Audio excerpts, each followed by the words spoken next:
Vijay Kumar wellness doctor అండి. నేను బేసికల్గా physiotherapist, yoga therapist and diet advisor అండి. నేను బేసికల్గా ఫిజియోథెరపీ ద్వారా ట్రీట్మెంట్ చేస్తుంటానండి. బట్ నాకు అడిషనల్గా నేను యోగా చేయడం అనేది ఏంటంటే నా పేషెంట్స్కి అడిషనల్ బెనిఫిట్ ఉంటుందండి. Physiotherapy deals with the physical body, whereas yoga therapy deals with the physical body as well as mental body. రీసెంట్గా నేను June 21 ఇంటర్నేషనల్ యోగా డే సందర్భంగా ఢిల్లీలో బీజేపీ ప్రధాన కార్యాలయం నుంచి నాకు యోగా టీచ్ చేయమని ఆఫర్ వచ్చిందండి. It's a great offer, I'm very honourable. So దీనికోసమని నేను యోగా అనేది ఒక రోజుతో కాకుండా ఎవ్రీడే ప్రాక్టీస్ చేయాలి. యోగా నుంచి చేస్తే మంచి ఆరోగ్యం పెంపొందించుకోవచ్చండి. రోగాలు అన్నిటికీ చెక్ పెట్టేయచ్చు. యోగాలో అన్ని రోగాలకు చెక్ ఉందండి. అన్ని రోగాలు మనము నివారించుకోవచ్చు, వచ్చిన దాన్ని కూడా కంట్రోల్ చేసుకోవచ్చు, కొన్ని రోగాలను రాకుండా కాపాడుకోవచ్చు అండి. సో యోగా అనేది ప్రతి దినచర్యంలో మనకు ఒక భాగం కావాలని, అందులో ఎస్పెషల్లీ మన రూరల్ ఏరియాస్లో బేసికల్గా మనము పల్లెటూళ్ళను నెగ్లెక్ట్ చేస్తామండి. అందరు అర్బన్ ఏరియాస్కి మైగ్రేట్ అయిపోయి సిటీల్లోనే డెవలప్ అవుతూ సిటీ కల్చర్కి అలవాటు పడి ఆరోగ్యాన్ని దెబ్బతీసుకుంటున్నారండి.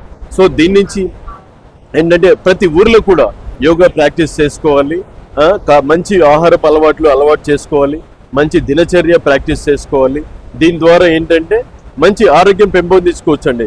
బేసికల్గా ఏంటంటే స్కూల్ చిల్డ్రన్ నుంచి కూడా స్కూల్లో ఒక రూల్ తీసుకురావాలండి. అట్లీస్ట్ ఎవ్రీడే ఒక half an hour 30 minutes yoga practice చేయాలని గవర్నమెంట్, ముఖ్యమంత్రి గారు, డిప్యూటీ సీఎం గారు, ఆరోగ్య శాఖ మంత్రి గారు, విద్యాశాఖ మంత్రి గారు దీనికి సహకరించి పిల్లల్లోనే యోగా డెవలప్ చేసుకుంటే వాళ్ళల్లో బ్రెయిన్ మెచ్యూరిటీ బాగుంటుంది, చదువుపైన శ్రద్ధ పెట్టగలుగుతారు అండ్ బాగా ఆటలు ఆడుకోగలుగుతారు, చదువుపైన ఫోకస్ పెడతారు.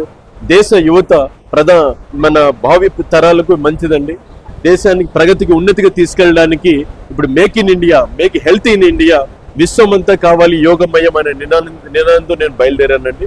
దీనికి అందరు సపోర్ట్ కావాలని కోరుతున్నాను. జై హింద్. ఎట్లా సార్ మీరు యోగా ఎట్లా ప్రమోట్ చేద్దాం అనుకుంటున్నారు?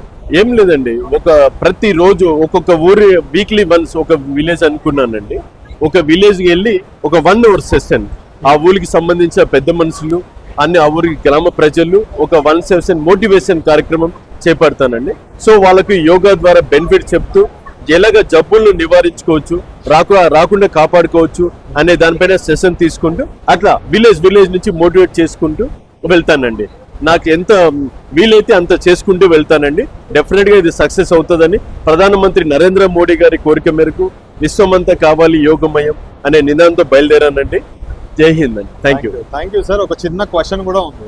లైక్ ఇప్పుడు మీరు విలేజ్ కి సపోర్ట్ చేస్తా అంటున్నారు, అక్కడ ఏ ప్లేస్ లో పెడతారు మీరు యోగా?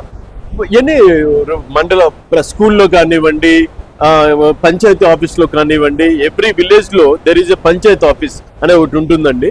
జనరల్ గా సాంఘిక కార్యక్రమాలు కానీ మీటింగ్స్ కానీ ఒకటి అనేది విలేజ్ లో కంపల్సరీ ప్రతి ఊర్లో ఉంటుంది. అక్కడ ఆ ఖాళీ ప్లేస్ లో ఊరు జనాలందరూ పిలిచి మోటివేషన్ 1 hour ప్రోగ్రామ్ అంతే. దీనికి రూపాయి ఖర్చు లేదండి, జస్ట్ మాట అంతే. దట్స్ ఒక గ్లాస్ నీళ్లు, అంతకంటే ఎక్కువ ఖర్చు కాదండి. Thank you sir. మీ ఆశ చిరకాలం నెరవేరాలని కోరుకుంటున్నాను. థ్యాంక్ యూ అండి. Thank you very much. Thank you sir. చూస్తాను, బాగానే వచ్చింది. నా నంబర్ తీసుకోండి ఒకసారి.